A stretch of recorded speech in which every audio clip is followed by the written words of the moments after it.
Information technology centre को subscribe करने के लिए ये वाला बटन दबाएं। वेलकम फ्रेंड्स, मेरे चैनल इंफॉर्मेशन टेक्नोलॉजी सेंटर में आपका फिर से स्वागत है। अगर चैनल पर पहली बार आए हैं तो प्लेलिस्ट जरूर चेक करें। वहां आपके लिए बेहतरीन इन्वेस्टमेंट प्लान, शेयर मार्केट की वीडियो और संपूर्ण नेशनल पेंशन स्कीम की सीरीज देखने को मिलेगी। आपको पूरे गूगल पर इतनी बड़ी सीरीज कहीं नहीं देखने को मिलेगी, मेरे ही चैनल पर आपको देखने को मिलेगी। आपके नेशनल पेंशन स्कीम को लेकर जितने भी मन में प्रश्न है उन सभी के जवाब दिए हैं मैंने। इसके अलावा public provident fund, sovereign gold bond scheme, fixed deposit, इन सब के बारे में मैंने खुलकर एक सीरीज बनाई हुई है। आप प्लेलिस्ट चेक करना, वहां आपको अच्छा देखने को मिलेगा। आज हम देख रहे हैं सीसीएस एनपीएस रूल नंबर 14। अब तक 13 रूल करवा दिए हैं मैंने आपको। Resignation rules from government service. अगर आप सरकारी नौकरी छोड़ते हैं तो सीसीएस एनपीएस रूल्स 2021 में क्या रूल्स बताए गए हैं, उसके लिए क्या बेनिफिट होगा, क्या रूल्स रहेंगे, उसी की कहानी है ये। तो चलते हैं वीडियो पर। सबसे पहले मैं बता दूं आपको, सीसीएस एनपीएस रूल्स 2021 में टोटल 30 रूल हैं, जिसमें मैं अभी बोल रहा था आपको कि 13 रूल मैं करवा चुका हूं और आज ये 14 नंबर का रूल चल रहा है, रेजिग्नेशन फ्रॉम गवर्नमेंट सर्विसेज। ऐसे ही CCS NPS rules 2021 forms total 8 form है। इसके अलावा एक कॉमन सब्सक्राइबर रजिस्ट्रेशन फॉर्म होता है, जिसमें कोई भी व्यक्ति जब नई नौकरी ज्वाइन करता है सरकारी नौकरी को तो वो फॉर्म भरना पड़ता है, चाहे से वो प्राइवेट ज्वाइन करे या सरकारी। सरकारी वालों को कंपलसरी होता है वो फॉर्म भरना। तो उस फॉर्म को कैसे भरा जाए, सीएसआरएफ फॉर्म को, कॉमन सब्सक्राइबर रजिस्ट्रेशन फॉर्म को, उसके बारे में भी डिटेल वीडियो चैनल पर अवेलेबल है। अब आ जाते हैं हम हमारे टॉपिक पे, rule number 14, resignation from government service. तो देखते हैं इसको। रूल नंबर 14 का सब रूल नंबर 1 है ये।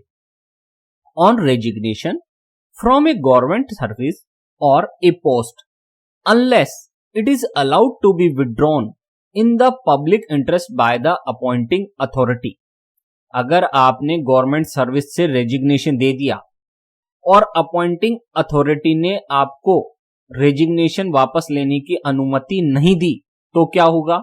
The lump sum and the annuity out of the subscribers accumulated pension corpus shall be paid to him in accordance with the regulations notified by the authority as admissible in the case of exit of a subscriber from the national pension system before superannuation। अगर आपने resignation दिया government service से या government post से और appointing authority ने आपने फिर कहा थोड़े दिनों बाद कि मुझे मेरा रेजिग्नेशन कैंसिल कर दिया जाए और अपॉइंटिंग अथॉरिटी ने उसे स्वीकार नहीं किया, तो जो आपको लमसम अमाउंट मिलेगा और जो एन्युटी मिलेगी वो किस बेस पे मिलेगी? जो एनपीएस के रूल्स हैं। कौन सा रूल? जिसमें बिफोर सुपर एन्युएशन 60 वर्ष की अवधि जो सुपर एन्युएशन की होती है जनरली, उससे पहले जो रिटायरमेंट के रूल्स हैं, उससे पहले जो एनपीएस छोड़ने के रूल्स हैं, उस बेस पर आपको पेमेंट की जाएगी लमसम और एन्युटी की। ठीक है, यानी कि एक तरह से 20% आपको कैश मिलेगा और 80% की एन्युटी हो जाएगी। ये चेंज होते हैं रूल्स, तो आप जो करंट रूल हो उसके अनुसार देख लेना। तो कौन से रूल लागू होंगे एनपीएस के? जो बिफोर सुपर एन्युएशन से पहले जो रूल्स लागू होते हैं, एग्जिट और विड्रॉल रूल्स, वही आप पर भी लागू होंगे रेजिग्नेशन के दौरान, अगर आपने रिजाइन किया गवर्नमेंट सर्विस से या पोस्ट से। फिर आगे देखते हैं, प्रोवाइडेड दैट, परंतु such payment of lump sum withdrawal and annuity shall not be made before the expiry of a period of 90 days from the date on which the resignation becomes effective and the subscriber is relieved of his duty। लेकिन जो आपको ये lump sum payment मिलेगी या annuity मिलेगी वो जब आप रेजिग्नेशन दे देंगे और वो रेजिग्नेशन इफेक्टिव हो जाएगा जिस डेट को। ध्यान देना, रेजिग्नेशन देना और इफेक्टिव होना दोनों अलग अलग चीज है। रेजिग्नेशन दिया, उसे स्वीकार किया अथॉरिटी ने, तब जाकर वो इफेक्टिव होगा और तब जाके आपको रिलीव किया जाएगा ड्यूटी से। तो जब आप रिलीव हो जाएंगे अपनी ड्यूटी से, उसके 90 दिन बाद आपको क्या मिलेगा? लमसम और एन्युटी अमाउंट जो भी है, ठीक है, उससे पहले नहीं मिलेगा। फिर आगे है, provided further that if the subscriber dies before the expiry of a period of 90 days from the date on which the resignation becomes effective, the payment shall be made to the person eligible to receive such payment immediately in accordance with the regulations notified by the authority as admissible in the case of exit of a subscriber from the national pension system before superannuation। एक और case है कि मान लीजिए कि आपने resignation दिया, ठीक है, from the date on which the resignation become effective हो गया रेजिग्नेशन और आपकी डेथ हो गई है लेकिन 90 दिन नहीं हुए हैं, तो उस केस में क्या होगा, जो भी एलिजिबल पर्सन होगा, जो भी आपका नॉमिनी होगा, उसको सारा का सारा पेमेंट कर दिया जाएगा। सारा का सारा पेमेंट मतलब कौन सा पेमेंट, जो एनपीएस के एग्जिट और विड्रॉल रूल्स कहते हैं, सुपर एन्युएशन से पहले जो रूल्स होते हैं वो आपके ऊपर एप्लीकेबल होंगे, यानी कि 20% कैश मिलेगा और 80% की एन्युटी बनकर पेंशन मिलेगी। इसके लिए आप मेरी प्लेलिस्ट चेक करना, वहां इस संबंध में सारी डिटेल दी हुई है कि सुपर एन्युएशन से पहले रिटायरमेंट होने पर क्या मिलेगा, डेथ होने पर क्या मिलेगा, सब पर वीडियो है, ठीक है। फिर आगे चलते हैं हम। Provided also that such person may at his option continue to subscribe to the national pension system with the same permanent retirement account number as a non-government subscriber in accordance with the regulations notified by the authority। किसी व्यक्ति ने resignation दे दिया, ठीक है, सरकारी नौकरी छोड़ दी, तो भी वो अपने एनपीएस अकाउंट को, प्राण अकाउंट को, जो उसका प्राण नंबर है, उसे कंटिन्यूअसली आगे भी लाइफ में जारी रख सकता है। किस रूप में, उसे नॉन गवर्नमेंट सब्सक्राइबर माना जाएगा। उसके लिए एक शिफ्टिंग फॉर्म होता है, वो भरना होगा आपको। शिफ्टिंग फॉर्म गवर्नमेंट से आपको ऑल कॉर्पोरेट सेक्टर के मॉडल में जाना होगा। इसके लिए आप मेरे चैनल पर देखना वीडियो कि सेक्टर्स कौन कौन से होते हैं और कैसे उसको शिफ्ट किया जाता है, ठीक है। तो आप नॉन गवर्नमेंट सब्सक्राइबर के रूप में भी उस प्राण को जारी रख सकते हैं, कंटिन्यू रख सकते हैं रेजिग्नेशन देने के बाद भी। फिर आगे है सब rule number 2, where with proper permission. ध्यान रखना, अगर आपने रेजिग्नेशन प्रॉपर परमिशन के साथ दिया है, डिपार्टमेंट से स्वीकृति लेकर, the resignation has been submitted to take up another appointment, और आप कोई नई अपॉइंटमेंट के लिए जाना चाहते हैं, कोई नई नौकरी पर जाना चाहते हैं और परमिशन के साथ, वेदर टेम्परेरी, चाहे से आप टेम्परेरी जाना चाहते हो और परमानेंट जाना चाहते हो, परमानेंट जॉब हो कोई या टेम्परेरी जॉब हो, उन दोनों ही केस में आप जाना चाहते हैं, इन द सेम और any other department of the central government और द स्टेट गवर्नमेंट, चाहे आप एक ही सेंट्रल गवर्नमेंट के अलग अलग डिपार्टमेंट में जा रहे हो, and the employees of such department are covered by the national pension system, और अगर ये डिपार्टमेंट एनपीएस या नेशनल पेंशन सिस्टम उनके वहां एप्लीकेबल है, लागू है उन डिपार्टमेंट्स में, तो क्या होगा, the subscriber shall continue to subscribe to the national pension system with the same permanent retirement account number on the new appointment। तो उस स्थिति में व्यक्ति को अपना वही प्राण जो नंबर है, वही एनपीएस अकाउंट नंबर शिफ्ट करा लेना है उस नए डिपार्टमेंट में। मान लीजिए आपकी कहीं जॉब थी और अब वो जॉब चेंज हो गई है और आपने परमिशन ली है और दूसरी जगह जॉब कर रहे हैं, सेंट्रल गवर्नमेंट के एक डिपार्टमेंट को छोड़कर दूसरे डिपार्टमेंट में चले गए, ठीक है। अब वहां आप जॉब कर रहे हैं तो आपको वही परमानेंट रिटायरमेंट नंबर अपने नए ऑफिस में देना है। उसके लिए शिफ्टिंग होती है, शिफ्टिंग के लिए आप मेरे वीडियो देखना, तो उसमें आपको दिख जाएगा कि कैसे शिफ्ट करवाया जाता है, और उस शिफ्टिंग से आपका जो परमानेंट रिटायरमेंट नंबर है, प्राण नंबर है, वो ऐसे कैसे रह जाएगा, सारा कॉर्पस ऐसे कैसे रह जाएगा और उसमें किसी प्रकार की कोई आपको प्रॉब्लम नहीं होगी। And shall be deemed to be a member of the national pension system from the date he joined the government service on a post to which he was first appointed। और ऐसे case में जब उसकी पहली जो appointment हुई थी उसी डेट से उस एनपीएस अकाउंट को माना जाएगा, ठीक है। जब आपकी फर्स्ट अपॉइंटमेंट जब हुई थी गवर्नमेंट सर्विस में, उसी डेट से आपका एनपीएस अकाउंट माना जाएगा, भले ही आपने दूसरी जॉब ले ली हो।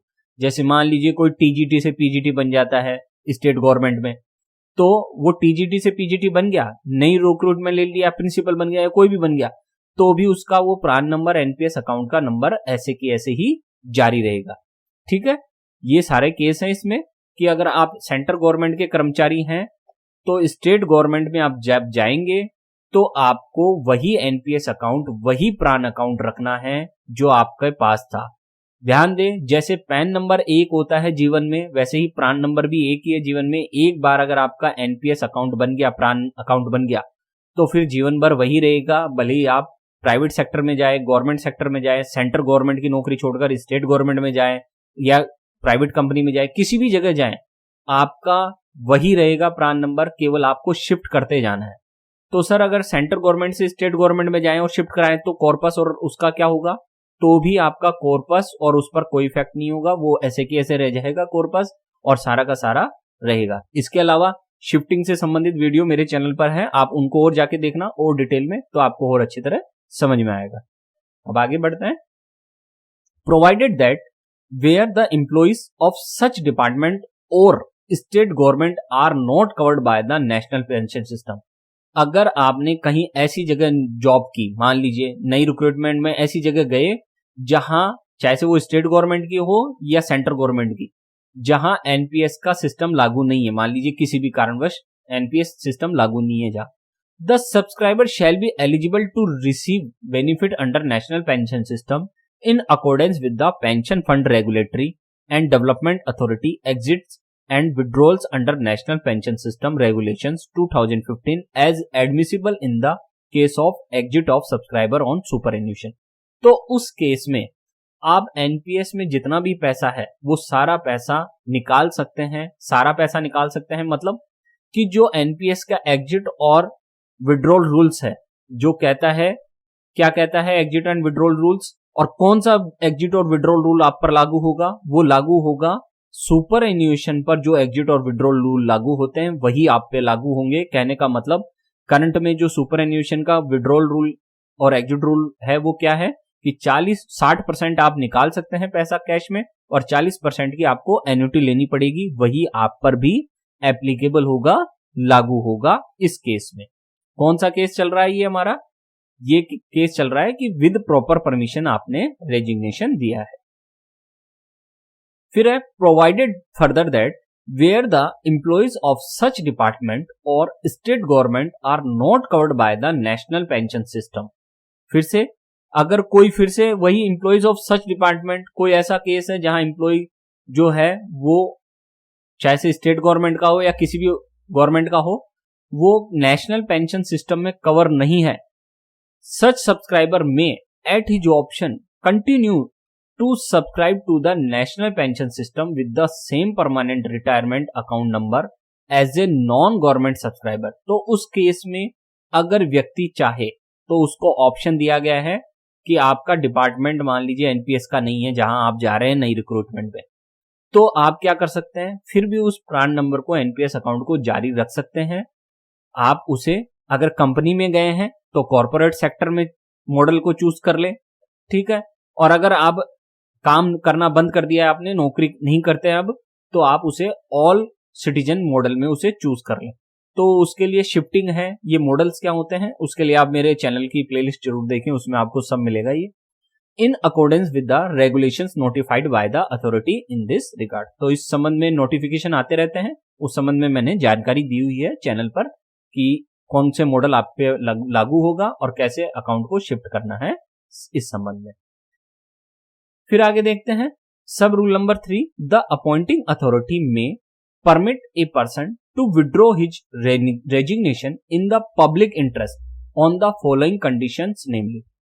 अपॉइंटिंग अथॉरिटी, आपने रेजिग्नेशन के लिए अप्लाई कर दिया तो अब सारा खेल अपॉइंटिंग अथॉरिटी के पास चल जाता है। आप वापिस से एप्लीकेशन नहीं ले सकते हो, आप केवल रिक्वेस्ट दे सकते हो कि मैं अपना रेजिग्नेशन कैंसिल करना चाहता हूं, मुझे सेवा में रहना दिया जाए। तो सारा अधिकार फिर किसके पास चले गया? अब अपॉइंटिंग अथॉरिटी के पास। तो अब देखिए कौन कौन सी कंडीशंस है। Number A, the person concern was not a temporary government servant at the time of acceptance of his resignation.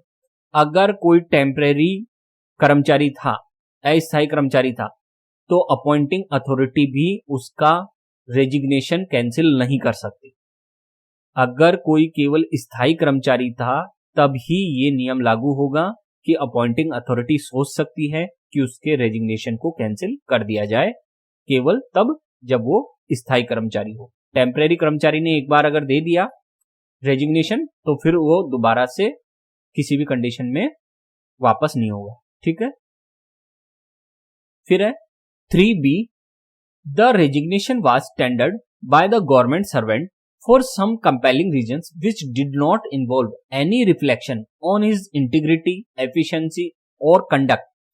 Resignation दिया गवर्नमेंट सर्वेंट ने और उस रेजिग्नेशन में उसने कुछ खास कंडीशंस में दिया था जिसमें उसका इंटीग्रिटी, उसकी कर्तव्य निष्ठा या कार्य कुशलता और उसका आचरण से संबंधित नहीं है ये। And the request for withdrawal of the resignation has been made as a result of a material change in the circumstances which originally compelled him to tender the resignation. और जिस कारण से उसने रेजिग्नेशन दिया था वो अब कारण दूर हो चुका है, उसकी परिस्थितियां बदल गई हैं, तो वो ये अथॉरिटी को बता सकता है कि मैंने इस कारण से वो दिया था आपको रेजिग्नेशन का लेटर, अब मेरी वो परिस्थितियां ठीक हो चुकी है तो मुझे अनुमति दी जाए वापस से रिज्वाइन की। ठीक, फिर आगे रूल नंबर 3 का सब रूल नंबर 3 का सी है, during the period intervening between the date on which the resignation become effective and the date from which the request for withdrawal was made, the conduct of the person concerned was in no way improper.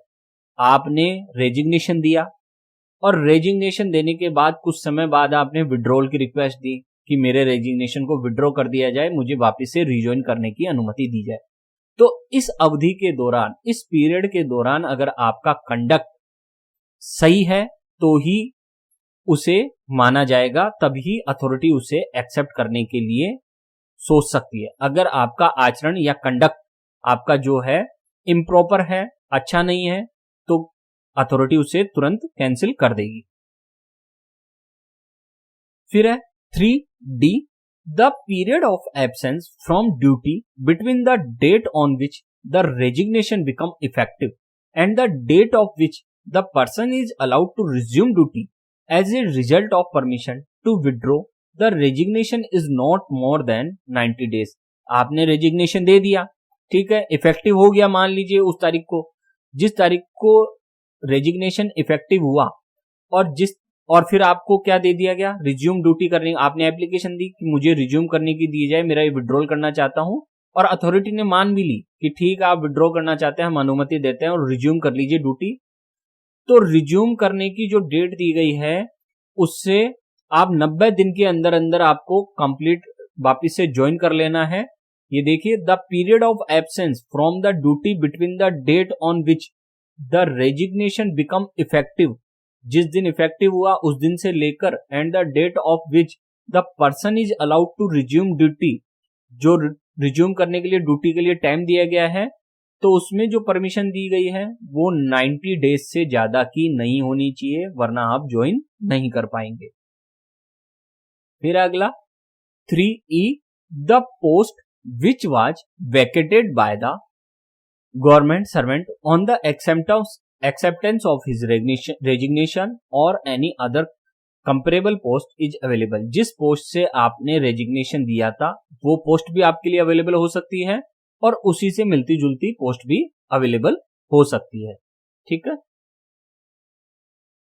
फिर है 4th number, request for withdrawal of A resignation shall not be accepted by the appointing authority where a government servant।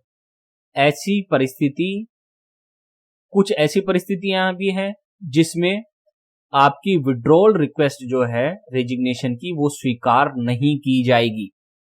कौन सी परिस्थितियां हैं? Where a government servant resigns from service, ऐसी परिस्थितियां जिसमें government service से आपने रेजिग्नेशन दिया है, और क्यों दिया है, for the post with a view to taking up an appointment in और under a private commercial company, किसी प्राइवेट कॉमर्शियल कंपनी में नौकरी करने के लिए कारण आपने रेजिग्नेशन दे दिया, अच्छा पैसा मिल रहा था वहां, और एक कॉर्पोरेशन, किसी निगम में, बड़े कंपनी में दे दिया और किसी कंपनी में दे दिया, होली और सब्सटेंशियली ओन्ड और कंट्रोल्ड बाय द गवर्नमेंट, चाहे वो कंप्लीटली गवर्नमेंट के अंडर में हो या आधी अंडर में हो, लिमिटेड के रूप में हो, और ए बॉडी कंट्रोल्ड और फाइनेंस्ड बाय द गवर्नमेंट, और गवर्नमेंट के द्वारा फाइनेंस्ड हो, ऐसे सभी केसेस में आपकी जो विड्रॉल रिक्वेस्ट है वो नहीं मानी जाएगी। रेजिग्नेशन एक बार दे दिया तो फिर दे दिया, आप वापस से उसकी विड्रॉल की रिक्वेस्ट को एक्सेप्ट नहीं करवा पाएंगे।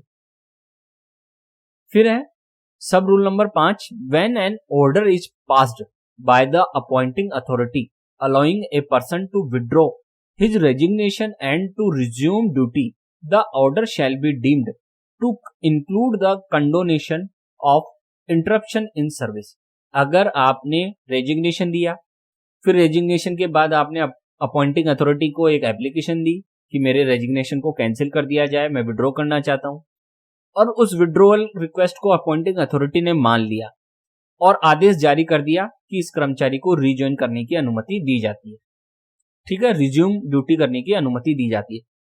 तो उस ऑर्डर के साथ ही ये चीज भी क्लियर हो जाती है कि जो सर्विस में इंटरप्शन आया था, जो बाधा आई थी, जो रुकावट आई थी सर्विस में, उसको भी माफ कर दिया गया है और उसे मान लिया गया है। तो ये हैं सारे के सारे रूल्स। तो कंप्लीट ये रूल्स आपने देख लिए हैं।